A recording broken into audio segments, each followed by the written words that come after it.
السلام علیکم۔ پیش خدمت ہے شہنشاہ عمرو عیار۔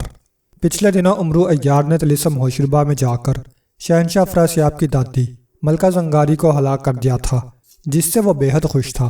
عمرو جب اپنے مقصد میں کامیاب و کامران واپس آیا تو سردار امیر حمزہ نے اسے دل کھول کر شاباش دی تھی اور اسے اس قدر انعام دیا تھا کہ عمرو کی خوشی کی انتہا نہ رہی تھی۔ ملکہ زنگاری کی ہلاکت سے طلسم ہوشربا پر موت کا سا سکوت طاری ہو گیا تھا، جس سے طلسم ہوشربا کے حوصلے بھی پست ہو گئے تھے۔ ان کے سرداروں نے اپنی فوج کو پیچھے ہٹا لیا تھا۔ پچھلے دنوں جادوگروں کی فوجیں سردار امیر حمزہ کی فوجوں پر بڑے اور خوفناک حملوں کی تیاریاں کر رہی تھیں، مگر اب ان کی طرف سے حملے کا کوئی خطرہ باقی نہیں رہا تھا، اور چونکہ ان کی طرف سے حملے کا جلد کوئی امکان باقی نہیں رہ گیا تھا، اس لیے عمرو نے سردار امیر حمزہ سے اجازت لی اور دوسرے کسی ملک کی سیر و تفریح کرنے کی غرض سے نکل کھڑا ہوا۔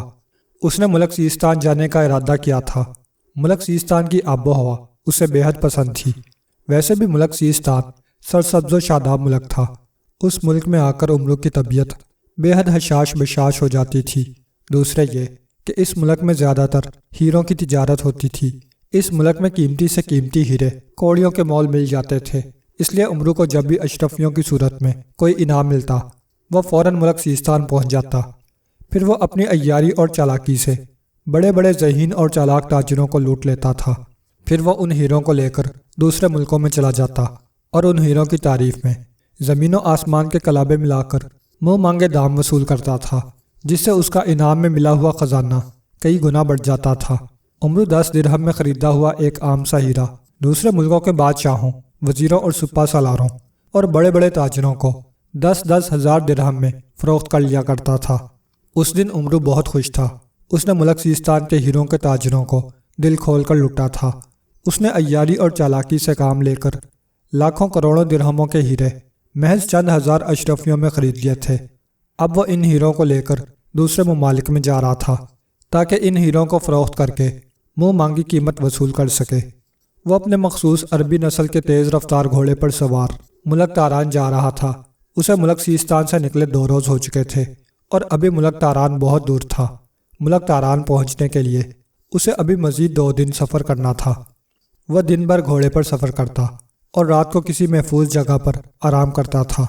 اس وقت وہ ایک چٹیل میدان میں گھوڑا دوڑا رہا تھا۔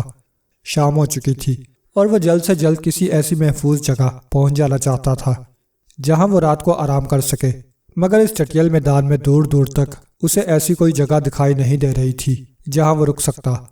جس میدان میں وہ گھوڑا دوڑا رہا تھا، چٹیل ہونے کے ساتھ ساتھ یہ میدان سبز رنگ کے چھوٹے اور بال جیسے باریک ناگوں سے بھرا ہوا تھا، جو دن کو تو زمین میں گھسے رہتے تھے اور رات ہوتے ہی باہر آ جاتے تھے۔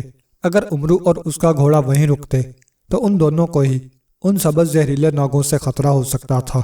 اس لیے عمرو جلد سے جلد اس میدان سے نکل جانا چاہتا تھا۔ عمرو پہلے بھی کئی مرتبہ اس میدان سے گزر چکا تھا، اس لیے گھوڑا بھی اس میدان کے سبز اور خطرناک دشمنوں سے آگاہ تھا۔ عمرو سے زیادہ گھوڑا اس میدان کو جلد سے جلد پار کر لینا چاہتا تھا۔ یہی وجہ تھی کہ اس میدان میں آتے ہی اس کی رفتار انتہائی تیز ہو گئی تھی اور وہ دوڑتے دوڑتے لمبی لمبی چھلانگیں بھی مارتا ہوا میدان میں تقریباً اڑا چلا جا رہا تھا۔ عمرو گھوڑے کی تیز رفتاری دیکھ کر اس کی گردن سے چپکا ہوا تھا۔ شام کے سائے ابھی گہرے نہیں ہوئے تھے اور گھوڑا جس تیز رفتاری سے بھاگ رہا تھا، اس سے عمرو کو یقین تھا کہ وہ اسے لے کر جلد ہی اس میدان سے نکل کر پہاڑی علاقے کے دوسری طرف پہنچ جائے گا، جہاں ایک سرسبز اور صاف ستھرا میدان تھا۔ اس میدان میں عمرو آرام بھی کر سکتا تھا اور گھوڑا وہاں گھاس وغیرہ چر کر اپنی بھوک بھی مٹا سکتا تھا۔ شام کے سائے پھیلتے دیکھ کر گھوڑے نے اپنی رفتار اور زیادہ بڑھا دی تھی، مگر میدان تھا کہ ختم ہونے کا نام ہی نہیں لے رہا تھا۔ کیا بات ہے، اس میدان سے تو میں بہت جلد نکل جایا کرتا تھا، پھر آج یہ میدان ختم کیوں نہیں ہو رہا؟ عمرو نے حیرت زدہ لہجے میں کہا۔ اب شام گہری ہوتی جا رہی تھی اور میدان کا دوسرا سرا عمرو کو ابھی بھی دکھائی نہیں دے رہا تھا۔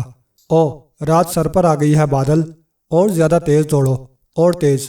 اگر ہم اس میدان میں پھنس گئے تو ہم دونوں کے لیے مشکل ہو جائے گی، عمرو نے چیختے ہوئے گھوڑے سے کہا۔ گھوڑا دوڑتا رہا، تیز سے تیز۔ میدان تو ختم نہ ہوا، البتہ شام ختم ہو گئی۔ اب ہر طرف اندھیرے مسلط ہو گئے تھے۔ بھاگتے رہو بادل، بھاگتے رہو، ہمیں اس میدان میں نہیں رکنا۔ بھاگتے ہوئے بس اس بات کا خیال رکھنا کہ تمہارا کوئی پیر کسی چٹان یا پتھر سے نہ ٹکرا جائے۔ امرو نے کہا۔ اب خاصا اندھیرا ہو گیا تھا۔ امرو کو سامنے کچھ بھی دکھائی نہیں دے رہا تھا۔ گھوڑا اسی رفتار سے بھاگتا جا رہا تھا۔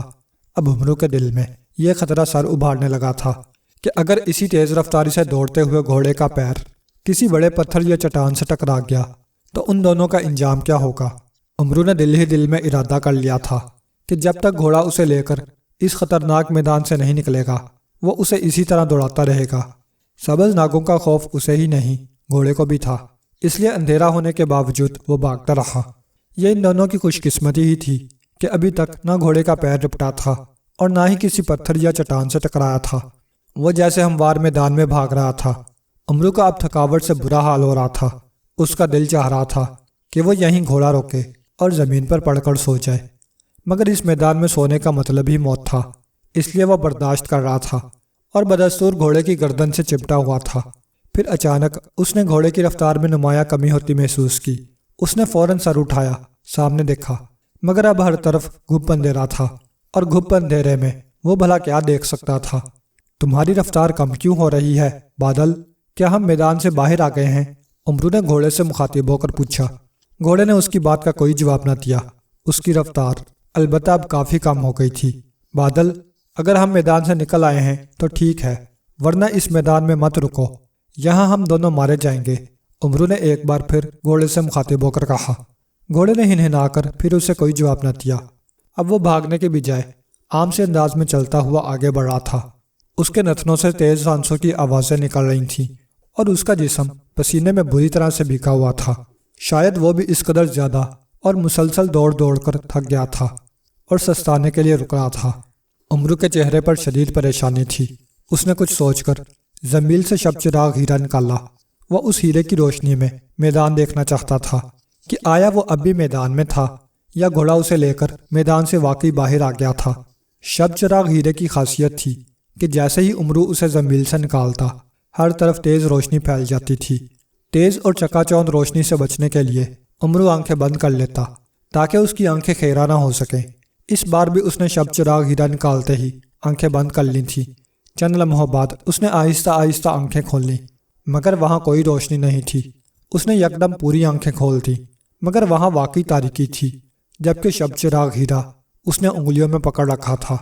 یہ شب چراغ ہیرا روشن کیوں نہیں ہوا؟ امرو کے منہ سے حیرت زدہ سی آواز نکلی۔ پھر اسے خیال آیا کہ اس نے زنبیل سے شب چراغ ہیرے کی جگہ دوسرا کوئی ہیرا نہ نکال لیا ہو۔ اس نے ہیرا زنبیل میں رکھا اور پھر جیسے ہی اس نے دل میں شب چراغ ہیرے کا نام لیا اس کے ہاتھ میں ہیرا آ گیا۔ اس نے فوراً ہاتھ زنبیل سے باہر نکالا، مگر وہاں اسی طرح تاریکی برقرار رہی تو اس کا چہرہ بھی تاریک ہو گیا۔ یہ شب چراغ ہیرے کی روشنی کہاں کھو گئی؟ امرو نے ہکلاتے ہوئے کہا۔ اس نے ہیرا واپس زنبیل میں ڈالا اور پھر اس نے زنبیل سے روشن مشل نکال لی۔ اس نے مشل نکال کر جھٹکی، مگر مشل پر آگ نمودار نہ ہوئی۔ حالانکہ زنبیل سے باہر نکال کر امرو جیسے ہی اس مشل کو ہلکا سا جھٹکتا مشل فوراً آگ پکڑ لیتی تھی۔ امرو بار بار مشل روشن کرنے کے لیے جھٹک رہا تھا، مگر مشل بھی ہیرے کی طرح روشن نہیں ہو رہی تھی۔ اس کا گھوڑا بھی اسی طرح قدم بقدم آگے بڑھتا جا رہا تھا۔ اس کے ہانپنے کی آوازیں امرو واضح طور پر محسوس کر رہا تھا۔ محافظ بونے، زنبیل سے باہر آؤ جلدی۔ امرو نے مشل زنبیل میں ڈال کر زنبیل کے محافظ بونے کو آواز دی، لیکن اس کی زنبیل کو نہ جھٹکا لگا اور نہ ہی زنبیل کے محافظ بونے نے زنبیل سے باہر آ کر اسے سلام کیا۔ میں تم سے کہہ رہا ہوں محافظ بونے، زنبیل سے باہر آؤ، امرو نے زنبیل کا منہ کھول کر پہلے سے زیادہ تیز اور تہکمانہ لہجے میں کہا، مگر اس بار بھی نتیجہ وہی تھا، یعنی ڈھاک کے 3 پات۔ یہ محافظ بونے کو کیا ہو گیا ہے؟ یہ تو میری ایک آواز پر زنبیل سے باہر آ جاتا تھا اور اب؟ امرو نے حیرت، غصے اور پریشانی سے ہونٹ چباتے ہوئے کہا، محافظ بونے، کیا تم میری آواز سن رہے ہو؟ میں تم سے کچھ کہہ رہا ہوں، زنبیل سے باہر نکلو ابھی، اس نے ایک بار پھر کہا، مگر زنبیل سے نہ تو محافظ بونا نکلا اور نہ اس کی آواز سنائی دی۔ اور پھر اچانک امرو کو ایک تیز اور انتہائی خوفناک آواز سنائی دی۔ یہ آواز ایسی تھی جسے سن کر امرو کے چہرے پر سچ مچ زلزلے کے سے آثار نمایاں ہو گئے تھے۔ غار سرخ رنگ کی تیز روشنی سے بھرا ہوا تھا۔ یوں لگ رہا تھا جیسے غار میں تیز آگ بھڑک رہی ہو۔ اس کی سرخ روشنی سارے غار میں پھیل رہی تھی، مگر یہ سرخ روشنی آگ کی نہیں، بلکہ غار کے انتہائی سرے پر موجود ایک گول کمرے میں ایک بڑی سی چٹان پر پڑے ہوئے ایک سرخ ہیرے سے نکل رہی تھی۔ روشنی اتنی تیز تھی کہ غار کا ایک ایک حصہ اس کی روشنی میں خون کی طرح سرخ ہو رہا تھا۔ ہیرا ایک چوڑی اور ستون نما لمبی چٹان کے عین درمیان میں پڑا تھا، اور اس چٹان کے ارد گرد 4 بھیانک شکلوں والے سرخ دیو چوکنے انداز میں کھڑے تھے۔ ان دیووں کے ہاتھوں میں مختلف ہتھیار تھے۔ ایک دیو کے پاس تلوار تھی، دوسرے کے پاس کلہاڑا، تیسرے دیو کے ہاتھ میں نیزہ تھا، اور چوتھے دیو نے لکڑی کی مٹھ سے لٹکی ایک موٹی زنجیر تھام رکھی تھی، جس کے نیچے لمبے لمبے کانٹوں والا ایک فولادی گولا نظر آ رہا تھا۔ ان چاروں دیووں کے رنگ ہیرے کی سرخ روشنی میں آگ کی طرح تپتے دکھائی دے رہے تھے، اور وہ پلکیں جھپکائے بغیر اس ہیرے کو دیکھ رہے تھے۔ ان 4 سرخ دیووں اور چٹان پر موجود سرخ ہیرے کے علاوہ وہاں اور کوئی نہیں تھا۔ اچانک وہاں ایک سایہ سا نمودار ہوا۔ یہ ایک انسانی سایہ تھا۔ سرخ ہیرے کی روشنی میں سایہ بھی سرخ رنگ کا ہی دکھائی دے رہا تھا۔ پھر اس سائے میں اچانک انسانی خد و خال نمایاں ہونے لگے۔ دوسرے لمحے وہاں ایک لمبا تڑنگا اور انتہائی طاقتور انسان موجود تھا۔ اس کے کان خرگوش کے کانوں کی طرح لمبے تھے، آنکھیں گول اور خون کبوتر کی طرح سرخ تھیں۔ اس کے ایک ہاتھ میں تلوار اور دوسرے میں ڈھال تھی۔ جیسے ہی وہ غار میں داخل ہوا، چاروں سرخ دیو اسے دیکھ کر چونک پڑے، اور پھر وہ اس کے سامنے نہایت مؤدبانہ انداز میں جھکتے چلے گئے، جیسے وہ اس کے غلام ہوں۔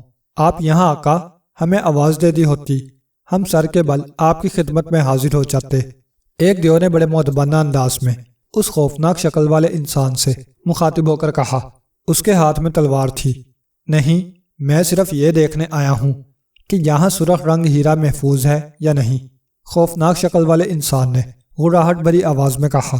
اس کی آواز بے حد تیز اور بھاری تھی۔ ہمارے ہوتے ہوئے آپ کو اس سرخ رنگ ہیرے کی کوئی فکر نہیں کرنی چاہیے آقا، یہ کل بھی محفوظ تھا اور آج بھی ہے، اور ہمیشہ اسی طرح سے محفوظ رہے گا۔ اسی دیو نے کہا، میں جانتا ہوں سوہار دیو، تم چاروں سرخ دیووں کی موجودگی میں کوئی انسان تو کیا، بڑے سے بڑا طاقتور دیو اور جن بھی اس سرخ ہیرے کو چھو نہیں سکتا۔ غار میں سرخ ہیرے کی پھیلی ہوئی سرخ روشنی آگ سے بھی زیادہ بھیانک اور خوفناک ہے۔ اس روشنی میں آنے والا انسان تو کیا، طاقتور سے طاقتور جن بھی جل کر بھسم ہو جائے گا۔ پھر میں نے اس ہیرے کو اس غار میں اس لیے چھپا رکھا ہے کہ اس کے بارے میں کوئی بڑے سے بڑا جادوگر بھی نہیں جان سکتا۔ اگر کسی کو اس غار کا پتہ بھی چل جائے تو وہ اس غار کا دہانہ کسی بھی صورت میں نہیں کھول سکے گا۔ غار کے دہانے پر پڑی چٹان کو 10,000 بڑے بڑے اور طاقتور جن بھی نہیں اٹھا سکتے۔ اس غار میں تم 4 سرخ دیو ہی زندہ رہ سکتے ہو، یا پھر میں یعنی لاشاٹا جادوگر۔ میں نے اس غار کو ناقابل تسخیر بنا رکھا ہے، مگر اس کے باوجود مجھے بتایا گیا ہے کہ میری زندگی خطرے میں ہے۔ ایک انسان اس ہیرے کو حاصل کرنے کے لیے یہاں آ رہا ہے۔ وہ نہ صرف غار کا دہانہ کھول لے گا، بلکہ غار کی سرخ روشنی بھی اسے کوئی نقصان نہیں پہنچا سکے گی۔ یہی نہیں، مجھے یہ بھی بتایا گیا ہے کہ وہ انسان تم چاروں دیووں کو بھی ہلاک کر دے گا، اور پھر وہ اس سرخ ہیرے کو لے کر یہاں سے نکل جائے گا جس میں میری جان ہے۔ خوفناک شکل والے اس آدمی نے کہا جو لاشاٹا جادوگر تھا۔ او، مگر ایسا کیسے ہو سکتا ہے؟ کس نے بتایا ہے یہ سب آپ کو؟ تلوار بردار سوہار دیو نے حیرت زدہ لہجے میں کہا۔ لاشاٹا جادوگر کی باتیں سن کر باقی دیووں کے چہروں پر بھی انتہائی حیرت کے تاثرات ابھر آئے تھے، جیسے لاشاٹا جادوگر ان کے سامنے کوئی انہونی سی بات کر رہا ہو۔ میری ایک شیطانی طاقت ہے، جادو بونا، وہ مجھے میرے مستقبل کے بارے میں بتاتا ہے۔ میں کوئی بھی کام اس کے مشورے کے بغیر نہیں کرتا۔ اسے میں نے بارہا آزمایا ہے، اس کی کوئی بھی بات غلط نہیں ہوتی۔ لاشاٹا جادوگر نے کہا۔ اس بار اس کے لہجے میں قدرے پریشانی تھی۔ مگر یہ کیسے ممکن ہے آقا؟ اس غار میں طاقتور دیو اور جنات بھی آنے کی کوشش نہیں کر سکتے، اور آپ ایک انسان کی بات کر رہے ہیں۔ کیا وہ آپ سے بھی بڑا جادوگر ہے؟ دوسرے دیو نے حیرت بھرے لہجے میں کہا۔ اس کے ہاتھ میں کلہاڑا تھا اور اس کا نام سامار دیو تھا۔ نہیں سامار دیو، وہ کوئی جادوگر نہیں ہے۔ جادو بونے نے کہا تھا کہ وہ دبلا پتلا اور سوکھا سڑا سا انسان ہے اور بوڑھا بھی ہے، مگر وہ دنیا کا سب سے زیادہ خطرناک، عیار اور ناقابل شکست انسان ہے، جو بڑے بڑے جادوگروں کے ساتھ ساتھ جنوں اور دیووں کو بھی ہلاک کر چکا ہے۔ لاشاٹا جادوگر نے کہا۔ اس ناقابل شکست انسان کا نام کیا ہے آقا؟ تیسرے دیو نے کہا، جس کا نام شوکار دیو تھا۔ اس کے ہاتھ میں کانٹوں والے فولادی گولے کی زنجیر تھی۔ جادو بونے نے اس انسان کا نام امرو عیار بتایا تھا۔ شوکار دیو، لاشاٹا جادوگر نے کہا۔ امرو عیار، یہ کیسا نام ہے؟ چوتھے دیو نے کہا۔ وہ شالار دیو تھا اور اس نے ہاتھ میں نیزہ تھام رکھا تھا۔ انسانی نام ایسے ہی ہوتے ہیں، لاشاٹا جادوگر نے کہا۔ حیرت ہے، جادو بونے نے کہا، اور آپ نے اس کی بات مان لی۔ کیا آپ یقین کر سکتے ہیں کہ ایک دبلا پتلا سوکھا سڑا سا بوڑھا انسان یہاں آئے گا اور وہ تمام جادوئی عمل ختم کر کے ہمیں بھی ہلاک کر دے گا اور اس سرخ رنگ ہیرے کو یہاں سے لے جائے گا جس میں آپ کی جان ہے؟ سوہار دیو نے انتہائی حیرت بھرے لہجے میں کہا۔ اس کی باتوں پر مجھے یقین تو نہیں آیا تھا۔ میں نے غصے سے اسے جھڑک کر بھگا دیا تھا، مگر بعد میں جب میں نے اس کی باتوں پر غور کیا تو مجھے احساس ہوا کہ اس کی بتائی ہوئی کوئی بھی بات آج تک غلط ثابت نہیں ہوئی، اس لیے میں پریشان ہو گیا اور یہاں آ گیا۔ لاشاٹا جادوگر نے کہا۔ ہمارے ہوتے ہوئے آپ کو پریشان ہونے کی ضرورت نہیں ہے آقا۔ ہو سکتا ہے جادو بونے نے آپ سے مذاق کیا ہو، سوہار دیو نے کہا۔ وہ میری شیطانی طاقت ہے سوہار دیو، مجھ سے مذاق کیسے کر سکتا ہے؟ لاشاٹا جادوگر غرایا۔ تب پھر یقیناً جادو بونے کو کوئی غلط فہمی ہوئی ہوگی۔ شیطانی طاقتوں سے کبھی بھی کہیں بھی غلطی ہو سکتی ہے۔ بعض شیطانی طاقتیں اپنی ہی غلطیوں سے فنا ہو جاتی ہیں، یہ تو جانتے ہیں نا آپ؟ سوہار دیو نے کہا۔ ہاں ایسا ہو سکتا ہے، پھر بھی میں اپنی جان گنوانے کا کوئی خطرہ مول نہیں لے سکتا، اس لیے میں تم چاروں کو خبردار کرنے کے لیے آیا ہوں۔ تم چاروں پہلے سے زیادہ چاقو چوبند اور ہوشیار ہو جاؤ۔ ایک لمحے کے لیے بھی اس ہیرے سے اپنی نظریں نہ ہٹاؤ۔ میں غار کے باہر ایک طاقتور کالا جن پہرے پر چھوڑ جاؤں گا۔ کالا جن اس طرف آنے والے انسان تو انسان کسی معمولی لومڑی کو بھی ایک لمحے میں موت کے گھاٹ اتار دے گا۔ وہ باہر پہرا دے گا تو اسے دیکھ کر بڑے سے بڑا دل گردے والا انسان بھی اس طرف آنے کی جرت نہیں کر سکے گا، اور جو اس طرف آ گیا کالا جن موت بن کر اس پر جھپٹ پڑے گا۔ اس کے ہاتھوں سے بچنا کسی کے لیے ممکن نہ ہوگا۔ لاشاٹا جادوگر نے کہا۔ ٹھیک ہے آقا، ہم پہلے بھی سرخ رنگ ہیرے سے ایک لمحے کے لیے بھی نظریں ادھر ادھر نہیں کرتے تھے، اب اس سرخ ہیرے کی نگرانی کے لیے ہم اور زیادہ ہوشیار ہو جائیں گے، سوہار دیو نے کہا۔ اس کے لہجے میں مؤدبانہ پن ضرور تھا، مگر لاشاٹا جادوگر کو اس قدر حفاظتی انتظامات کے باوجود پریشان دیکھ کر اس کے چہرے پر ناگواریت سی ابھر آئی تھی۔ ایک بات اور، اگر ان تمام حفاظتی انتظامات کے باوجود کوئی انسان اس غار میں آ جائے تو تم اس سے کوئی بات نہیں کرو گے اور نہ ہی اس کا مقابلہ کرو گے۔ جیسے ہی کوئی انسان یہاں آئے تم آواز دے کر مجھے بلا لینا، میں یہاں آ کر سرخ رنگ ہیرے کو لے کر فوراً غائب ہو جاؤں گا۔ اس کے بعد تم چاروں مل کر اس انسان پر موت بن کر ٹوٹ پڑنا اور اس کی ہڈیاں تک چبا جانا۔ اس کے ہلاک ہونے کے بعد میں دوبارہ یہاں آ جاؤں گا۔ لاشاٹا جادوگر نے کہا۔ ٹھیک ہے آقا، جیسے آپ کا حکم، سوہار دیو نے اسی انداز میں کہا، اور لاشاٹا جادوگر اچانک وہاں سے غائب ہو گیا۔ اس کے جانے کے بعد سرخ دیو حیرت سے ایک دوسرے کی شکلیں دیکھتے رہے، مگر انہوں نے آپس میں کوئی بات نہ کی، اور پھر وہ ایک بار پھر سرخ رنگ ہیرے پر نظریں گاڑ کر کھڑے ہو گئے۔ آواز کسی ناگ کے پھنکارنے کی تھی۔ پھنکار کی آواز سن کر امرو کا گھوڑا بھی رک گیا تھا، اور اس نے بڑے خوفزدہ انداز میں ہنہناتے ہوئے اپنے چاروں پیر زمین پر مارنے شروع کر دیے۔ وہ بار بار اپنے اگلے سم اوپر اٹھا رہا تھا۔ ارے ارے بادل، اپنے پیر مت اٹھا، میں گر پڑوں گا۔ اگر میں گر گیا تو وہ ناگ مجھے کاٹ لے گا، امرو نے بڑے بوکھلائے ہوئے لہجے میں کہا۔ گھوڑا ہنہناتے ہوئے اپنے پچھلے پیروں پر اٹھا تو امرو نے اور زور سے اس کی گردن پکڑ لی۔ اسی لمحے گھوڑے کے منہ سے عجیب سی آواز نکلی۔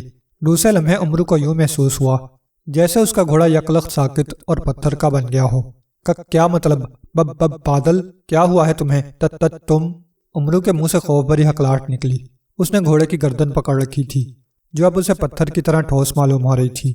امرو نے اسی طرح خوفزدہ انداز میں گھوڑے کی کمر کو ہاتھ لگایا تو وہ بھی سخت تھی۔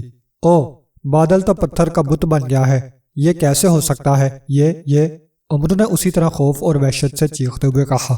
تم ٹھیک کہہ رہے ہو امرو یار، تمہارا گھوڑا پتھر کا بت بن چکا ہے۔ اچانک امرو کو ایک پھنکارتی ہوئی آواز سنائی دی اور وہ چونک کر ادھر ادھر دیکھنے لگا۔ کون ہے یہ؟ کس کی آواز ہے؟ امرو نے اندھیرے میں آنکھیں پھاڑ پھاڑ کر ادھر ادھر دیکھتے ہوئے کہا۔ تم گھوڑے سے نیچے اترو، پھر میں تمہیں بتاتا ہوں کہ میں کون ہوں۔ وہی پھنکارتی ہوئی آواز آئی۔ گھوڑے سے؟ نہیں، میں گھوڑے سے نہیں اتروں گا، پہلے تم بتاؤ تمہاری آواز کے ساتھ پھنکاروں کی آوازیں کیوں آ رہی ہیں؟ کیا یہاں کوئی ناگ بھی موجود ہے؟ امرو نے پوچھا۔ ہاں یہاں ایک ناگ ہے، بہت بڑا اور بہت خوفناک، اس آواز نے جواب دیا۔ ارے باپ رے، کہاں ہے؟ مجھے تو کہیں دکھائی نہیں دے رہا، کیا تمہیں نظر آ رہا ہے؟ امرو نے ایک بار پھر خوفزدہ انداز میں ادھر ادھر دیکھتے ہوئے کہا۔ میں خود ناگ ہوں، آواز آئی اور امرو خوف سے اچھل پڑا۔ کک کیا کہا؟ تم ناگ ہو؟ امرو نے اسی طرح ہکلے پن سے کہا۔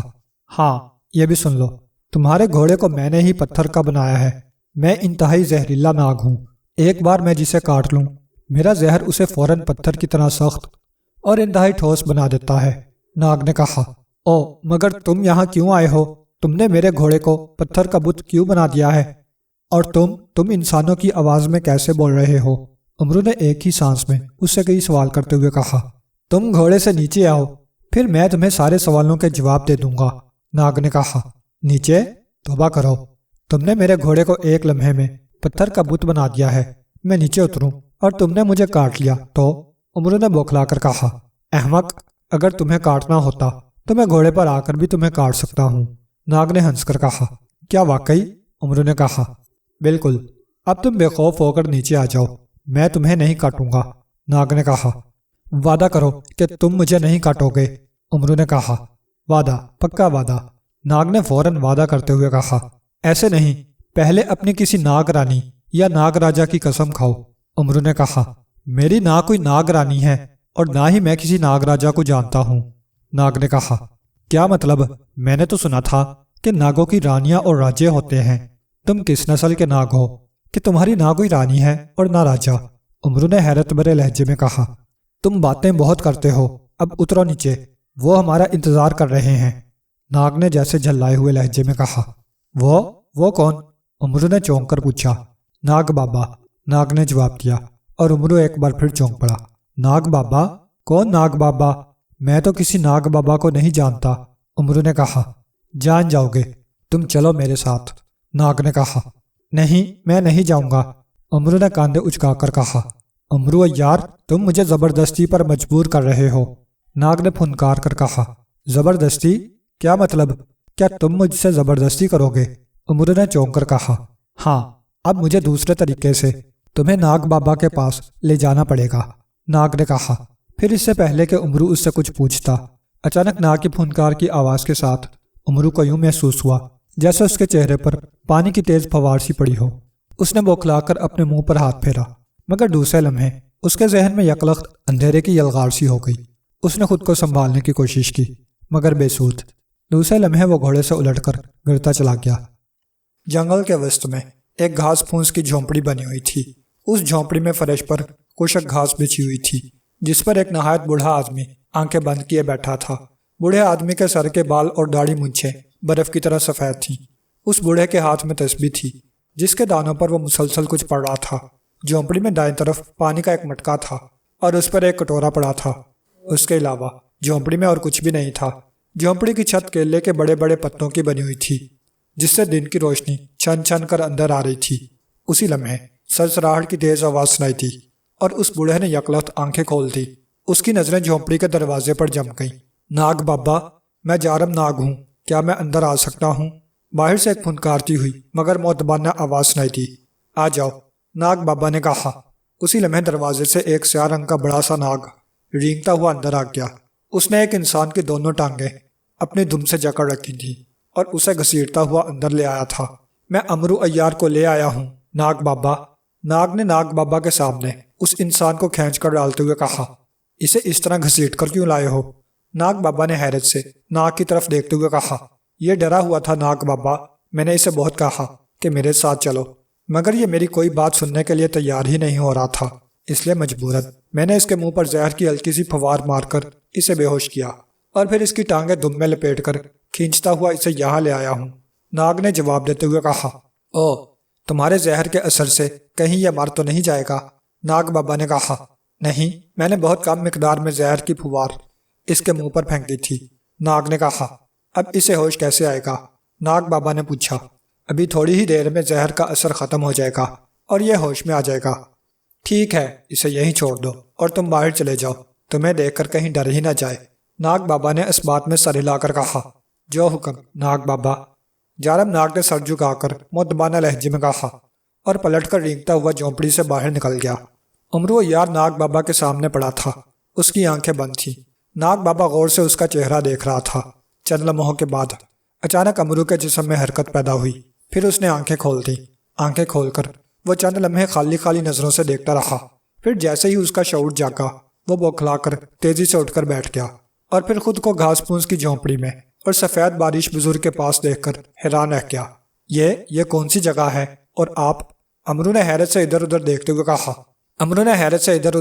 کہا، میں ناگ بابا ہوں، امرو عیار، تم اس وقت میری جھونپڑی میں ہو۔ ناگ بابا نے مسکرا کر کہا، ناگ بابا؟ او ہاں، وہ اندھیرے کا ناگ بھی مجھ سے کسی ناگ بابا کا ہی ذکر کر رہا تھا، مگر آپ تو انسان ہیں، پھر ناگ بابا سے کیا مطلب؟ اور وہ ناگ کہاں ہے؟ امرو نے پہلے حیرت بھرے لہجے میں اور پھر خوف سے ادھر ادھر دیکھتے ہوئے کہا، گھبراؤ نہیں، جارم ناگ کو میں نے باہر بھیج دیا ہے، وہی تمہیں میرے پاس لایا ہے۔ میں یہاں تمہارے لیے انسانی روپ میں ہوں امرو، جبکہ حقیقت یہ ہے کہ میں انسان نہیں ہوں۔ ناگ بابا نے کہا، آپ انسان نہیں ہیں؟ کیا مطلب؟ اگر آپ انسان نہیں ہیں تو پھر کون ہیں؟ امرو نے چونک کر کہا۔ وہ حیرت اور خوف سے ایک بار پھر ناگ بابا کو غور سے دیکھنے لگا۔ میں ایک ناگ ہوں، ناگ بابا نے ایک ایک لفظ رک کر کہا، اور ان کی بات سن کر امرو اچھل کر پیچھے ہٹ گیا۔ اس کی آنکھوں میں یکلخت بے پناہ خوف دوڑ گیا تھا، اور وہ ناگ بابا کی طرف یوں آنکھیں پھاڑ پھاڑ کر دیکھ رہا تھا جیسے اسے ناگ بابا کی بات پر یقین ہی نہ آ رہا ہو۔ ناگ اور آپ؟ او، شاید آپ مجھ سے مذاق کر رہے ہیں، امرو نے کہا۔ نہیں، یہ مذاق نہیں ہے، میں سچ مچ ناگ ہوں، یہ دیکھو، ناگ بابا نے کہا، اور پھر اچانک ان کے گرد دھواں چھا گیا۔ پھر جیسے ہی ان کے گرد سے دھواں چھٹا، امرو حیرت اور خوف سے یکلخت اچھل کر کھڑا ہو گیا۔ اس کے سامنے اب گھاس پر بوڑھے انسان کی جگہ سفید رنگ کا ایک بڑا سا ناگ پن اٹھائے جھوم رہا تھا۔ اس سفید ناگ کے سر پر سنہری رنگ کا ایک اور چھوٹا سا ناگ کنڈلی مارے بیٹھا تھا، جیسے وہ اس سفید ناگ کے سر کا تاج ہو۔ امرو نے خوف سے پلٹ کر جھونپڑی سے باہر بھاگنا چاہا، مگر اسے یوں محسوس ہوا جیسے زمین نے یکلخت اس کے پیر جکڑ لیے ہوں۔ سفید ناگ کے گرد پھر دھواں پھیلا، اور پھر جیسے ہی دھواں ختم ہوا وہاں وہی سفید باریشی انسان دکھائی دینے لگا۔ او آپ! خوف کے باعث امرو کے منہ سے ٹوٹی پھوٹی سی آواز نکلی۔ ہاں، اب تمہیں یقین آ گیا کہ میں ناگ ہوں، میں ناگوں کا بادشاہ ہوں، بادشاہ ابلوس، ناگ بابا نے کہا۔ ہاں، مجھے یقین آ گیا ہے، مگر آپ نے مجھے یہاں کیوں بلایا ہے؟ امرو نے خوف سے تھوک نکل کر کہا۔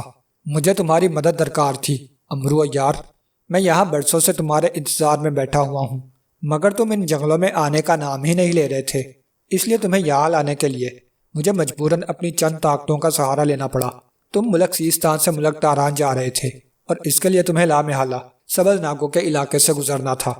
جب تم اس میدان سے گزر رہے تھے تو سبز ناگوں نے مجھے تمہارے بارے میں اطلاع دے دی۔ میں نے فوراً اپنے طاقتور ناگ جارم کو وہاں بھیج دیا، جس نے اپنی پراسرار طاقتوں سے اس میدان کو اور زیادہ لمبا چوڑا بنا دیا تاکہ کسی طرح تمہیں اس میدان میں رات ہو جائے، اور وہ اپنے مقصد میں کامیاب رہا۔ پھر رات کی تاریکی کا فائدہ اٹھا کر جارم ناگ نے تمہارے گھوڑے کا راستہ بدل دیا، اور وہ تمہیں اس جنگل میں لے آیا۔ اس نے تمہارے گھوڑے کو پتھر کا بت بنا دیا تھا تاکہ وہ ان جنگلوں سے کہیں بھاگ نہ سکے۔ اس نے تمہیں میرے پاس آنے کو کہا، مگر تم نے انکار کر دیا تھا، اس لیے مجبوراً جارم ناگ نے تمہارے چہرے پر زہر کی پھوار مار دی، جس سے تم بے ہوش ہو گئے، اور پھر وہ تمہیں اپنے دم میں جکڑ کر گھسیٹتا ہوا یہاں لے آیا۔ ناگ بابا نے امرو کو تفصیل بتاتے ہوئے کہا، او، مگر آپ نے یہ سب کچھ کیوں کرایا تھا؟ آپ ناگوں کے بادشاہ ہیں، آپ کو بھلا مجھ جیسے عام انسان سے کیا مدد درکار ہو سکتی ہے؟ امرو نے حیرت بھرے لہجے میں کہا، بتاتا ہوں، تم پہلے مجھے کٹورے میں اس گھڑے سے پانی نکال کر پلاؤ، ناگ بابا نے کہا۔ امرو نے دائیں طرف پڑا ہوا گھڑا دیکھا، مٹی کا بنا ہوا کٹورا اس گھڑے پر موجود تھا۔ امرو نے اس بات میں سر ہلا دیا، وہ گھڑے کی طرف بڑھا۔ امرو نے احتیاط کے ساتھ گھڑا ترچھا کر کے کٹورے میں پانی نکالا، پھر وہ کٹورا دونوں ہاتھوں میں لے کر ناگ بابا کی طرف آیا۔ اس نے کٹورا ناگ بابا کی طرف بڑھا دیا۔ ناگ بابا نے اس سے کٹورا لے کر اس میں 2 گھونٹ بھرے اور کٹورا امرو کی طرف لوٹا دیا۔ کٹورے میں اب بھی پانی باقی تھا۔ اس کٹورے کو غور سے دیکھو، ناگ بابا نے امرو سے مخاطب ہو کر کہا۔ امرو نے کٹورے کی طرف دیکھا اور پھر وہ چونک پڑا۔ کٹورے میں موجود پانی میں اسے اپنا عکس نظر آنے کی بجائے ایک عجیب و غریب منظر دکھائی دیا۔ منظر میں ایک بڑی سی چٹان تھی جس پر سرخ رنگ کا ایک مٹر کے دانے جتنا بڑا ہیرا جگمگا رہا تھا، اور اس چٹان کے گرد 4 بھیانک شکلوں والے دیو مختلف ہتھیار لیے چوکنے اور مستعد کھڑے تھے۔ چھوٹے سے ہیرے کی روشنی پورے غار میں پھیلی ہوئی تھی۔ یہ کیا ہے؟ امرو نے حیرت سے ناگ بابا کی طرف دیکھ کر کہا، جیسا کہ میں تمہیں بتا چکا ہوں کہ میں ناگوں کا بادشاہ ہوں۔ میری دنیا اور میری سلطنت زمین کے نیچے ہے۔ کٹورے میں تمہیں جو سرخ ہیرا نظر آ رہا ہے، یہ اصل میں سرخ منکا ہے جو میرا ہے۔ اس سرخ منکے کی بدولت ہی میں ناگوں پر حکومت کرتا تھا اور ہر نسل کے ناگ مجھے اپنا بادشاہ مانتے تھے۔ یہ سرخ منکا دنیا کا ایک خطرناک، طاقتور اور خوفناک جادوگر مجھ سے چھین کر لے گیا۔ اس جادوگر کا نام لاشاٹا جادوگر ہے۔ لاشاٹا جادوگر اپنی زندگی، میرا مطلب ہے اپنی جان، کسی چیز میں محفوظ کرنا چاہتا تھا تاکہ اسے کوئی نقصان نہ پہنچا سکے۔ عام طور پر جادوگر اپنی جانیں طوطوں یا دوسرے جانوروں اور پرندوں میں محفوظ کرتے ہیں، مگر لاشاٹا جادوگر کو سامری جادوگر کی روح نے مشورہ دیا تھا کہ اگر وہ اپنی جان ناگوں کے بادشاہ کے منکے میں ڈال دے گا تو ایک تو اس کی زندگی سینکڑوں ہزاروں سالوں تک طویل ہو جائے گی، دوسرے یہ کہ اس پر کبھی بڑھاپا طاری نہیں ہوگا، اور تیسری سب سے اہم بات یہ ہوگی کہ اس کی طاقتیں طلیسم ہوشربا کے شہنشاہ افراسیاب جیسی ہو جائیں گی اور وہ اس کی طرح جادوگروں کی ایک بڑی سلطنت یا طلیسم بنا سکے گا۔ چنانچہ لاشاٹا جادوگر نے یہی کیا۔ وہ ناگ بن کر زمین کے نیچے آ گیا۔ اپنی جادوئی طاقتوں کے بل بوتے پر اس نے مجھ تک رسائی حاصل کی اور مجھ سے میرا سرخ منکا حاصل کر کے نکل گیا۔ وہ مجھے ہلاک کر دینا چاہتا تھا، مگر عین وقت پر میں اس سے جان بچا کر وہاں سے بھاگ نکلا۔ میں اس سے بچنے کے لیے زمین سے باہر آ کر اس جنگل میں آ گیا تھا۔ لاشاٹا جادوگر چونکہ میرا سرخ منکا حاصل کر چکا تھا، اس لیے اس نے میرا تعاقب نہیں کیا اور واپس چلا گیا۔ اس نے سرخ منکے میں اپنی جان محفوظ کی اور اسے ایک محفوظ جگہ چھپا دیا۔ لاشاٹا جادوگر شہنشاہ افراسیاب سے بھی زیادہ ظالم، بے رحم اور شفاق جادوگر ہے۔ جس طرح شہنشاہ افراسیاب نے مسلمانوں کے خلاف محاذ کھول رکھا ہے اور وہ انسانوں، خاص طور پر مسلمانوں پر اپنی طاقتیں مسلط کرنا چاہتا ہے، اسی طرح لاشاٹا جادوگر بھی مسلمانوں سے شدید نفرت کرتا ہے۔ وہ شہنشاہ افراسیاب کی طرح مسلمانوں پر حکمرانی کرنے کی بجائے پوری دنیا کے مسلمانوں کو ہلاک کر دینا چاہتا ہے۔ اس لیے وہ شہنشاہ افراسیاب کے طلیسم ہوشربا کی طرح کا ایک اور طلیسم بنانے میں مصروف ہے، جس کا نام اس نے طلیسم موت رکھا ہے۔ طلیسم ہوشربا کے تو 1000 رنگ ہیں، مگر لاشاٹا جادوگر جو طلیسم موت بنا رہا ہے، وہاں وہ 10,000 جادو رنگ قائم کرنا چاہتا ہے، جہاں وہ دنیا کے طاقتور اور خوفناک جادوگروں کو سردار بنا کر ان 10,000 رنگوں کو ناقابل تسخیر رنگوں میں تبدیل کر دے گا۔ ان رنگوں میں وہ عام جادوگروں کی جگہ جنوں، دیوں اور جادوگروں کی بدروحوں کو اکٹھا کرے گا، جن کی طاقتیں ظاہر ہے طلیسم ہوشربا کے جادوگروں اور جادوگرنیوں سے ہزاروں گنا زیادہ ہوں گی، جو صرف مسلمانوں کو دنیا سے ختم کرنے کا کام کریں گی۔ بہرحال یہ تو لاشاٹا جادوگر کے میں ان ارادوں کے بارے میں تمہیں بتا رہا ہوں جن پر عمل کر کے وہ تیزی سے طلیسم موت بنا رہا ہے۔ وہ چونکہ میرا سرخ منکا لے گیا ہے، اس سرخ منکے کے نہ ہونے سے میں اس جنگل تک ہی محدود ہو کر رہ گیا ہوں۔ میں وقتی طور پر تو ناگ کا روپ بدل سکتا ہوں، مگر سرخ منکے کے بغیر میں مستقل ناگ بن کر نہیں رہ سکتا۔ جو ناگ میرے سامنے سر اٹھانے کی جرت نہیں کرتے تھے، اب وہ اپنی منمانیاں کرتے پھر رہے ہیں۔ وہ اپنی مرضی سے زمین سے باہر نکل آتے ہیں اور اپنی مرضی کا شکار کرنا شروع کر دیتے ہیں۔ ان سے نہ اب جنگلوں کے کوئی جانور محفوظ ہیں اور نہ ہی دنیا کا کوئی انسان۔ یہ بعض اوقات انسانی بستیوں میں جا کر ان انسانوں کو ہلاک بھی کر دیتے ہیں اور ان کا خون بھی چوس لیتے ہیں۔ اگر یہی صورتحال رہی تو پوری دنیا کے ناگوں کو انسانی خون کی چاڑ لگ جائے گی، اور تمہیں شاید یہ معلوم نہیں ہے کہ پوری دنیا میں جتنے انسان ہیں ان سے ناگوں کی تعداد ہزاروں گنا زیادہ ہے۔ ان ناگوں کو سوائے میرے اور کوئی نہیں روک سکتا، ورنہ ایک وقت ایسا آئے گا کہ پوری دنیا میں صرف ناگ ہی ناگ ہوں گے، انسانوں کا نام و نشان بھی نہیں ہوگا۔ ناگ بابا کہتے چلے گئے، ادھر لاشاٹا جادوگر دنیا سے مسلمانوں کو مٹانے کی تیاریاں کر رہا ہے، اور ادھر ناگ، دونوں ہی صورتیں خطرناک ہیں، ان سے تو پوری دنیا خطرے میں آ گئی ہے۔ امرو نے خوف سے کانپتے ہوئے کہا، ہاں امرو یار، اسی لیے تو میں نے تمہیں یہاں بلایا ہے، تاکہ اس دنیا کے انسانوں کو 2 بڑی اور خوفناک طاقتوں سے بچایا جا سکے، اور یہ کام صرف تم ہی کر سکتے ہو۔ ناگ بابا نے کہا، میں کیا مطلب؟ میں بھلا ساری دنیا کو ان دونوں خطروں سے کیسے بچا سکتا ہوں؟ امرو نے حیران ہو کر کہا، بہت آسان ہے امرو عیار، تم اگر کسی طرح لاشاٹا جادوگر کا سرخ منکا مجھے لا دو تو اس منکے کے ملتے ہی میری ساری طاقتیں بحال ہو جائیں گی۔ میں ناگ بن کر دوبارہ زمین میں چلا جاؤں گا اور دنیا کے تمام ناگ ایک بار پھر میرے محکوم بن جائیں گے۔ جن ناگوں کو انسانی خون پینے کی لت پڑ چکی ہے، میں ان سب کو ایک جگہ جمع کر کے لاشاٹا جادوگر کے طلسم میں بھیج دوں گا۔ لاشاٹا جادوگر نے اب تک 10 طلسم قائم کیے ہیں، جن میں ہزاروں بدروہیں موجود ہیں۔ ناگ ان بدروہوں کو کاٹیں گے تو وہ بدروہیں فنا ہو جائیں گی، اور ان کے ساتھ ساتھ خون پینے والے ناگ بھی ہلاک ہوتے چلے جائیں گے۔ اس طرح نہ طلسم موت قائم ہوگا اور نہ ہی وہ ناگ زندہ رہیں گے جو انسانی خون پیتے ہیں۔ ناگ بابا نے کہا، اور لاشاٹا جادوگر کیا وہ آسانی سے اپنے طلسمات میں ان ناگوں کو گھسنے دے گا؟ امرو نے پوچھا۔ لاشاٹا جادوگر کی جان اس سرخ منکے میں ہے۔ سرخ منکے کو جب تم حاصل کرو گے تو لاشاٹا جادوگر تمہارا غلام بن جائے گا۔ تم سرخ منکے کو جلتی ہوئی آگ میں ڈال دینا، اس سے لاشاٹا جادوگر کے جسم میں آگ لگ جائے گی اور وہ ہلاک ہو جائے گا۔ اس طرح اس کا خطرہ پہلے ہی ٹل جائے گا۔ اس کی بدروہوں کو ختم کرنے کا کام میرے ناگ کریں گے، اور ان بدروہوں کے فنا ہوتے ہی لاشاٹا جادوگر کا طلسم موت بھی تباہ ہو جائے گا۔ سارے معاملات پہلے جیسے ہو جائیں گے۔ دنیا کو نہ ہی لاشاٹا جادوگر سے خطرہ رہے گا اور نہ خون آشام ناگوں سے۔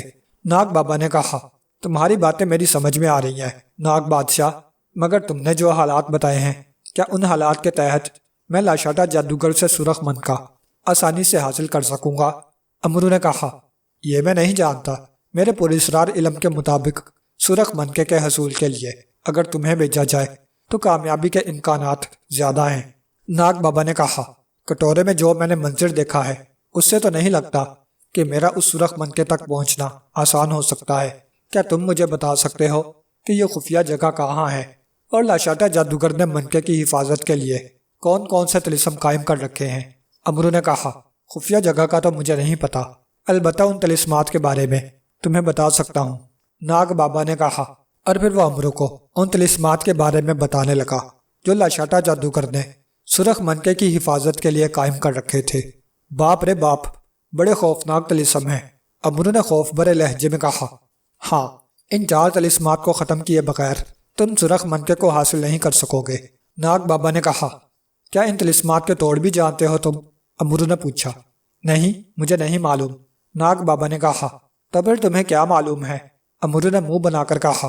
وہ اسے ایک نیک بزرگ سمجھ کر پہلے عزت و تکریم سے بات کر رہا تھا، مگر اب اسے معلوم ہو گیا تھا کہ بوڑھا محض ایک ناگ ہے، وہ بادشاہ تھا، مگر امرو ایسے بادشاہوں کو بلا خاطر میں کہاں لاتا تھا، اس لیے وہ آپ جناب سے تم پر آ گیا تھا۔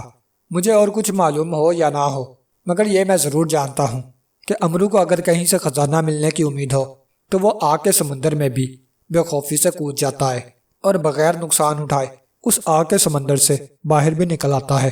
ناگ بابا نے مسکرا کر کہا، خزانہ؟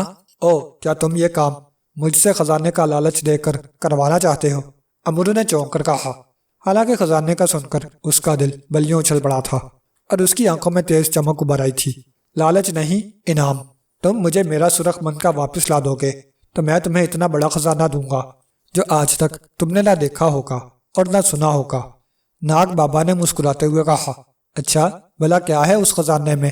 امرو نے بظاہر لاپرواہی سے کہا، جیسے اسے خزانے سے کوئی دلچسپی نہ ہو، جبکہ بڑے خزانے کے انعام میں ملنے کا ہی سن کر اس کا چہرہ کنداری انار کی طرح سرخ ہوتا جا رہا تھا۔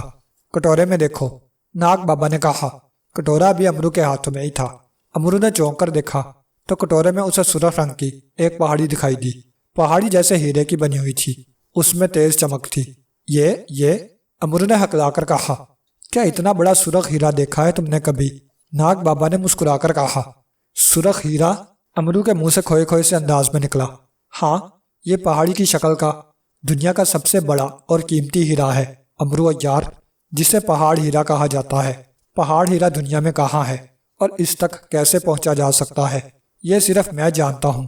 ناگوں کا بادشاہ، تم مجھے میرا سرخ منکا لا دو، بدلے میں یہ سارا ہیرا پہاڑ تمہارا ہو جائے گا۔ میں تمہیں اس پہاڑ ہیرے تک پہنچا بھی دوں گا۔ ناگ بابا نے کہا، اور امرو آنکھیں پھاڑ پھاڑ کر پہاڑ جیسے ہیرے کو پل کے جھپکائے بغیر دیکھے ہی چلا جا رہا تھا۔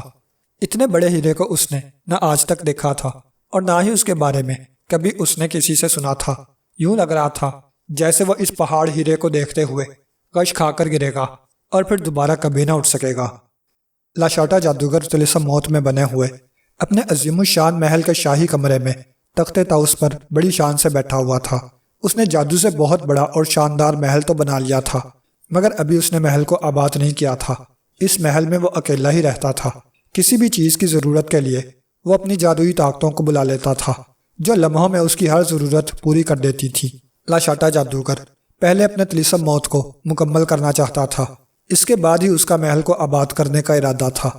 اس کے پاس بے شمار جادوئی طاقتیں تھیں جو اس کے حکم سے طلسم موت بنا رہی تھی۔ ان جادوئی طاقتوں نے ابھی اس کے 10 طلسم بنائے تھے، جبکہ لاشاٹا جادوگر وہاں 10,000 طلسم موت بنانا چاہتا تھا، تاکہ اس کے طلسم موشروبا سے بھی بڑے، طاقتور اور خوفناک ہوں۔ لاشاٹا جادوگر نے چونکہ اپنی ساری جادوئی طاقتیں طلسمات قائم کرنے پر لگا رکھی تھیں، اس لیے وہ بھلا اپنا محل کیسے آباد کر سکتا تھا؟ اس کے طلسم موت کو مکمل ہونے میں ابھی کئی سال درکار تھے، اس لیے لاشاٹا جادوگر نے محل میں تنہا رہنے کی عادت سی ڈال لی تھی۔ آقا، کیا میں آپ کے سامنے آنے کی جرت کر سکتا ہوں؟ اچانک ایک باریک مگر چیختی ہوئی آواز سن کر لاشاٹا جادوگر بے اختیار چونک پڑا اور حیرت سے ادھر ادھر دیکھنے لگا۔ کون؟ جادو بونے، کیا یہ تم ہو؟ لاشاٹا جادوگر نے تیز لہجے میں کہا۔ ہاں آقا، میں جادو بونا، آپ کا غلام، آواز آئی، اور لاشاٹا جادوگر کا چہرہ غصے سے بگڑتا چلا گیا۔ تم کیوں آئے ہو یہاں؟ میں نے تمہیں منع کیا تھا یہاں آنے سے، لاشاٹا جادوگر نے گرج کر کہا۔ معاف کرنا آقا، میں آپ کی جان کا محافظ ہوں، آپ کو خطروں سے آگاہ کرنا میرا فرض ہے۔ اگر میں آپ کو خطروں سے آگاہ نہیں کروں گا تو کون کرے گا؟ میں، جادو بونے کی ڈری ڈری سی آواز سنائی دی۔ بکواس مت کرو جادو بونے، تم مجھے ان خطروں کے بارے میں بتاتے ہو جو میری نظروں میں کوئی حیثیت نہیں رکھتے۔ تم مستقبل کے جادوگروں کے شہنشاہوں کے شہنشاہ لاشاٹا جادوگر کو ایک ایسے آدمی کے بارے میں بتانے آ جاتے ہو جسے میں کسی مچھر کی طرح چٹکی میں مسل سکتا ہوں۔ شہنشاہ لاشاٹا جادوگر اگر عام انسانوں سے ڈرنے لگ گیا تو جادوگروں اور بدروحوں پر حکمرانی کیسے کرے گا؟ بولو، کیا تم مجھے کمزور اور ڈرا ہوا جادوگر سمجھتے ہو؟ بولو، جواب دو۔ لاشاٹا جادوگر نے اس کی بات کاٹ کر انتہائی غضبناک لہجے میں کہا۔ غصے سے اس کا چہرہ انتہائی سرخ ہو گیا تھا۔ نہیں آقا، میں بھلا ایسا کیسے سمجھ سکتا ہوں؟ جادو بونے کی لرزتی ہوئی آواز سنائی دی۔ تب پھر تم مجھے امرو سے ڈرانے کیوں آ جاتے ہو؟ وہ دبلا پتلا کمزور سا بوڑھا انسان، میرے لیے کیا خطرہ ہو سکتا ہے؟ شہنشاہ لاشاٹا جادوگر کے لیے کبھی نہیں، ایسا کبھی نہیں ہو سکتا۔ شہنشاہ لاشاٹا جادوگر کو ہلاک کرنا اتنا آسان ہوتا تو اس کے لیے سب سے پہلے طلسم موشروبا کا شہنشاہ افراسیاب سامنے آتا۔ میں اس سے بھی بڑی ریاست اور اس سے بھی زیادہ طلسمات قائم کر رہا ہوں۔ جس دن میرا طلسم موت بن جائے گا، طلسم موشروبا کا سرے سے وجود ہی ختم ہو کر رہ جائے گا، اور میں نے تہیہ کر رکھا ہے کہ میں سب سے پہلے طلسم موشروبا کو ہی ختم کروں گا۔ شہنشاہ افراسیاب کو میں اپنا غلام بنا کر اپنے طلسمات میں لاؤں گا۔ اگر وہ میرے طلسمات میں سے کسی طلسم کی سرداری مانگے گا تو وہ میں اسے دے دوں گا، ورنہ اپنے ہاتھوں سے اسے ہلاک کر دوں گا۔ میں اس کی بیوی ملکہ حیرت جادو کو پسند کرتا ہوں۔ طلسم موشروبا کو ختم کرنے کے بعد میں ملکہ حیرت جادو کو یہاں اپنے ساتھ اپنی کنیز بنا کر رکھوں گا، اور تم ہو کہ مجھے ایک معمولی سے انسان سے ڈرا کر میرے ارادوں سے روکنا چاہتے ہو۔ بولو، کیوں؟ لاشاٹا جادوگر غصے سے بولتا چلا گیا۔ نہیں آقا، ایسی بات نہیں ہے، میں بھلا آپ کو آپ کے ارادوں سے کیسے روک سکتا ہوں؟ میں تو، جادو بونے نے کہنا چاہا۔ نہیں، میں تمہاری کوئی بات نہیں سنوں گا، تم جاؤ، میری جان کو کسی سے کوئی خطرہ نہیں ہے، اگر ہوا تو میں اپنی حفاظت خود کر لوں گا، مجھے تمہاری مدد کی کوئی ضرورت نہیں، سمجھے تم؟ اب تم یہاں سے چلے جاؤ، ضرورت ہوگی تو میں خود تمہیں بلا لوں گا، مگر یاد رکھنا جب تک میں تمہیں نہ بلاؤں تم خود یہاں نہیں آؤ گے۔ لاشاٹا جادوگر نے اسی طرح غضبناک لہجے میں کہا۔ لیکن آقا، میری بات تو سن لیں، جادو بونے نے پریشان انداز میں کہا۔ کوئی بھی بات نہیں سنوں گا میں تمہاری وجہ سے سرخ جنوں کے سامنے میں پہلے ہی شرمندہ ہو چکا ہوں۔ وہ مجھے جن نظروں سے دیکھ رہے تھے، مجھے ایسا لگ رہا تھا جیسے وہ مجھے ڈرا ہوا اور انتہائی بزدل جادوگر سمجھ رہے ہوں۔ اب میں ایسا نہیں ہونے دوں گا، کبھی نہیں۔ جاؤ، تم چلے جاؤ یہاں سے، لاشاٹا جادوگر نے چیختے ہوئے کہا۔ اسے واقعی جادو بونے کی وجہ سے غار اور سرخ ہیرے کے محافظ سرخ دیوں کے سامنے شرمندہ ہونا پڑا تھا کہ اس قدر طاقتور اور خوفناک جادوگر ہوتے ہوئے وہ ایک ایسے انسان سے خوفزدہ ہو رہا تھا جو نہ جادوگر تھا اور نہ ہی کوئی پہلوان، ایک دبلا پتلا بوڑھا انسان امرو، بھلا ان طاقتور سرخ دیوں کا مقابلہ کیسے کر سکتا تھا؟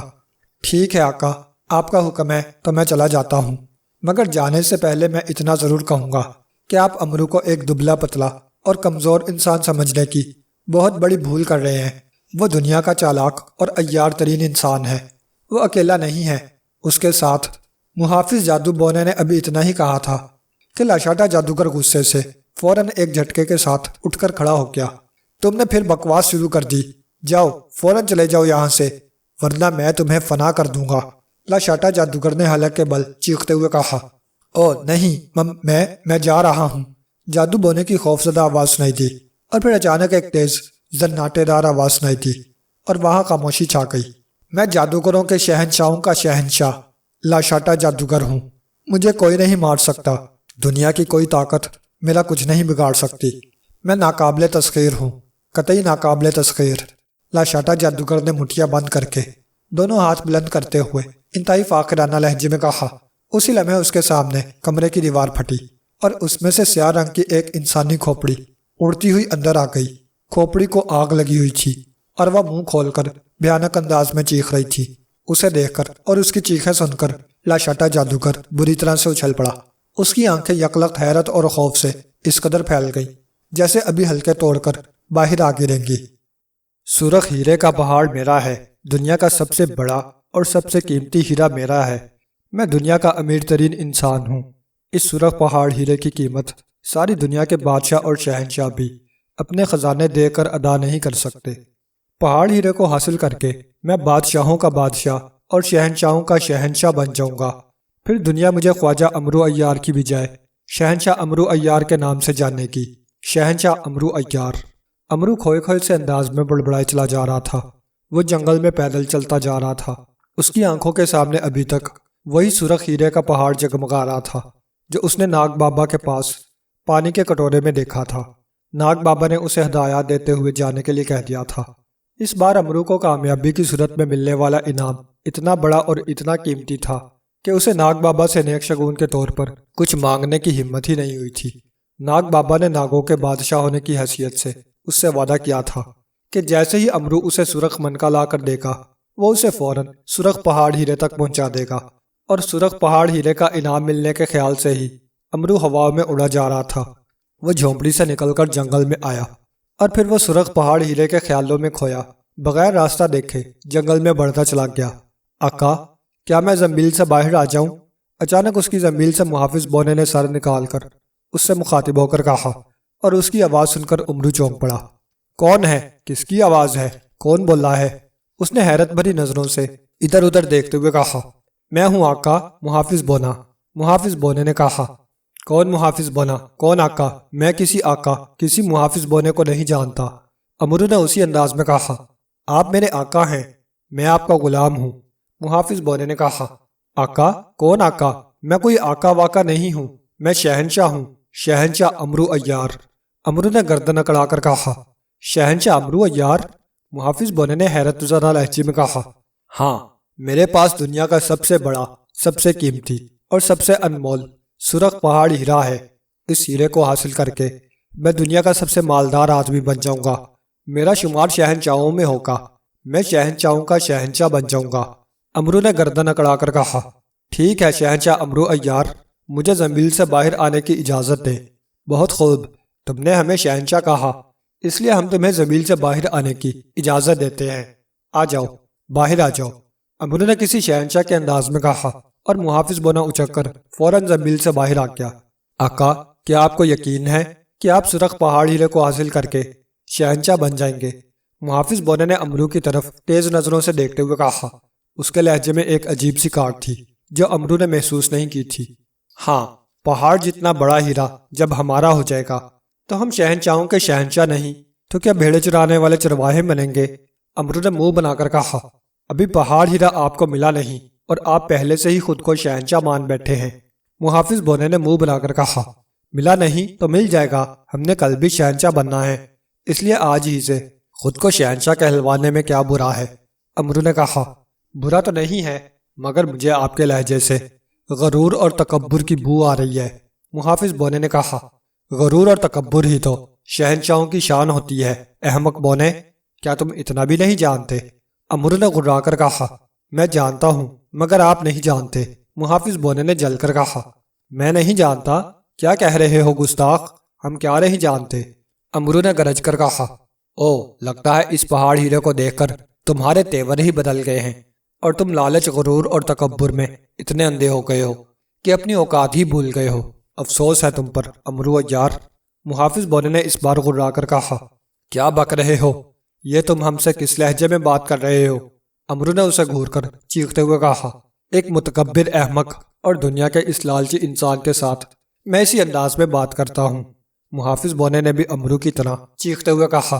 اپنی زبان کو لگام دو گستاخ، تم ہمارے غلام ہو، امرو نے گرج کر کہا۔ میں ایک انسان دوست اور نیک انسان کا غلام تھا امرو عیار، تم نے غرور اور تکبر کی تمام حدوں کو پھلانگ لیا ہے۔ تم جیسے لالچی اور خود غرض انسان کا میں غلام نہیں ہو سکتا۔ غرور اور لالچ نے تمہیں تمہاری اوقات بھلا دی ہے۔ تم بھول گئے ہو کہ تم آج جو کچھ بھی ہو میری اور زنبیل کی وجہ سے ہو۔ اگر میں اور زنبیل تمہارا ساتھ نہ دے تو تم اپنی ناک پر بیٹھی ہوئی ایک مکھی بھی اڑانے کی ہمت نہیں کر سکتے۔ محافظ بونے نے کہا۔ تم میری توہین کر رہے ہو محافظ بونے، مجھے غصہ نہ دلاؤ ورنہ، امرو نے دھاڑ کر کہا۔ ورنہ کیا؟ محافظ بونے نے آنکھیں نکال کر کہا۔ اس نے دونوں ہاتھ پہلوؤں پر رکھ لیے تھے اور غیظ و غضب کا پیکر بنا امرو کے سر کے قریب ہوا میں معلق تھا۔ ورنہ میں تلوار حیدری کے ایک ہی وار سے تمہارے 2 ٹکڑے کر دوں گا، امرو نے اسی انداز میں کہا۔ تلوار حیدری؟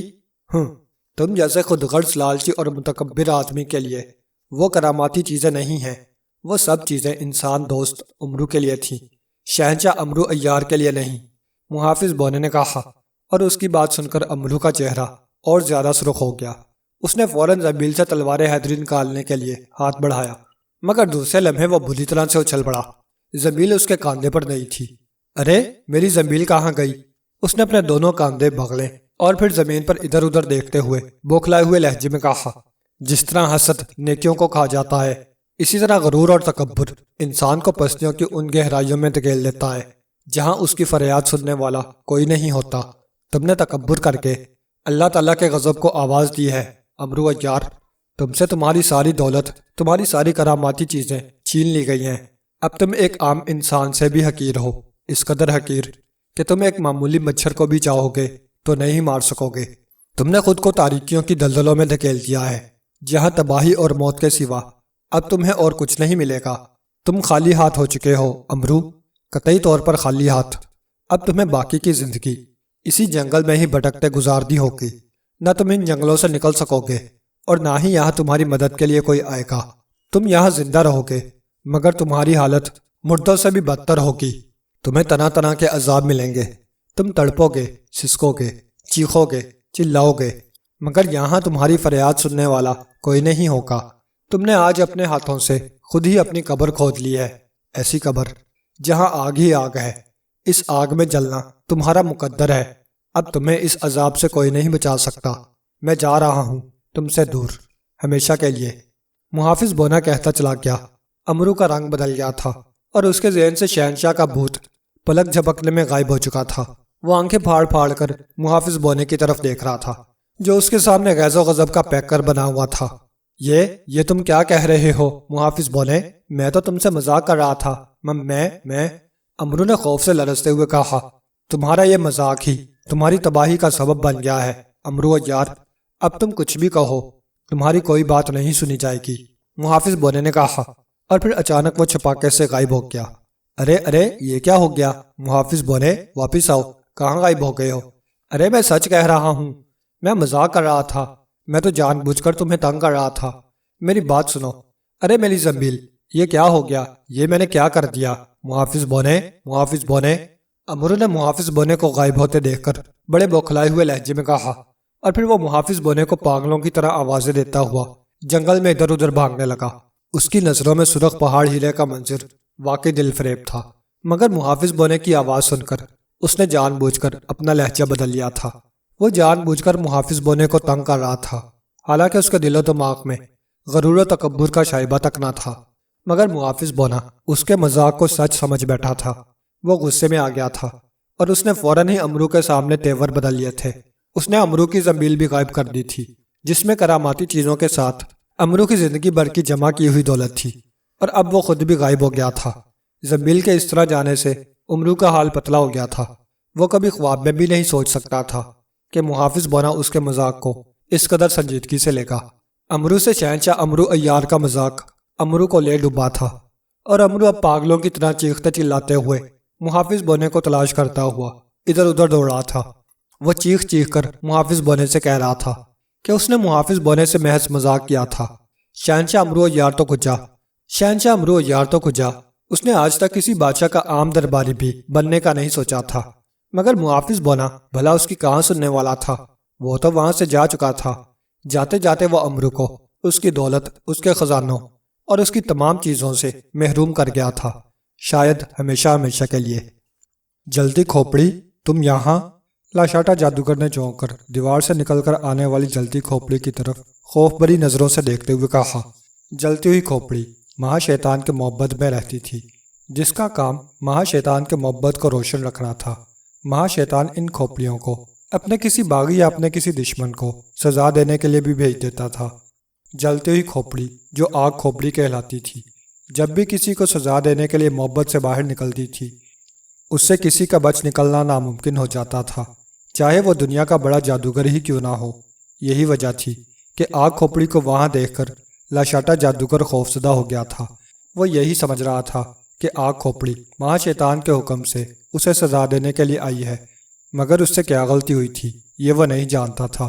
ہاں، مجھے تمہارے پاس مہا شیطان نے بھیجا ہے، آگ کھوپڑی نے اس کے سامنے ہوا میں معلق ہو کر مخصوص چیختی ہوئی آواز میں کہا۔ اس کی آنکھوں کے سوراخوں میں بھی آگ ہی آگ بھری ہوئی تھی۔ او مگر کیوں؟ مجھ سے ایسی کون سی غلطی ہو گئی ہے جو مہا شیطان نے سزا دینے کے لیے تمہیں یہاں بھیج دیا ہے؟ لاشاٹا جادوگر نے خوف سے لرزتے ہوئے کہا۔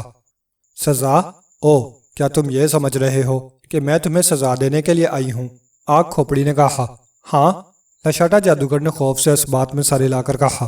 اس کا جواب سن کر آگ کھوپڑی ہنس پڑی۔ اس کی ہنسی کی آواز بھی بے حد مکروہ تھی، جس سے کمرے کی در و دیوار تک لرز اٹھے تھے۔ نہیں، میں تمہیں یہاں کوئی سزا دینے کے لیے نہیں آئی، آگ کھوپڑی نے کہا۔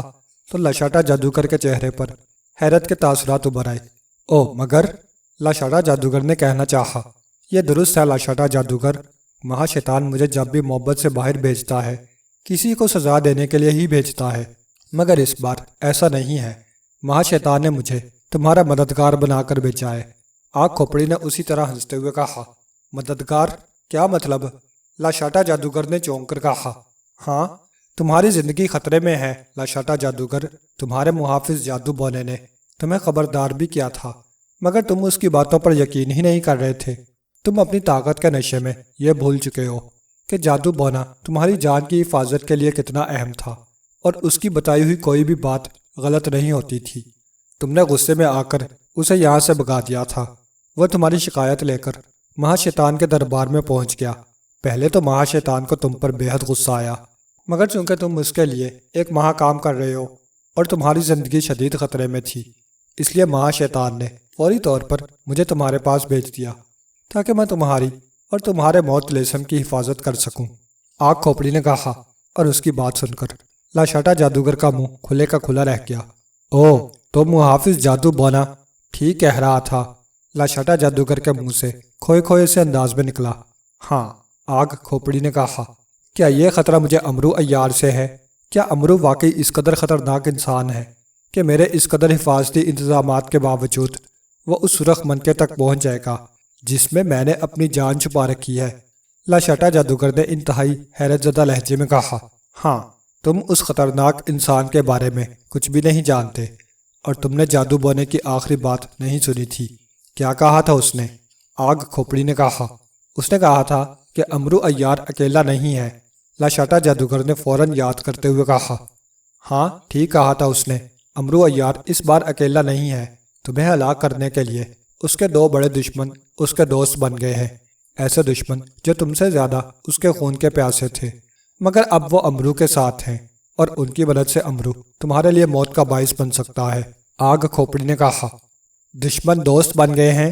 کون سے دشمن؟ تم کن کی بات کر رہی ہو؟ لاشاٹا جادوگر نے کہا۔ میں تمہیں ان دونوں کے نام نہیں بتا سکتی، آگ کھوپڑی نے کہا۔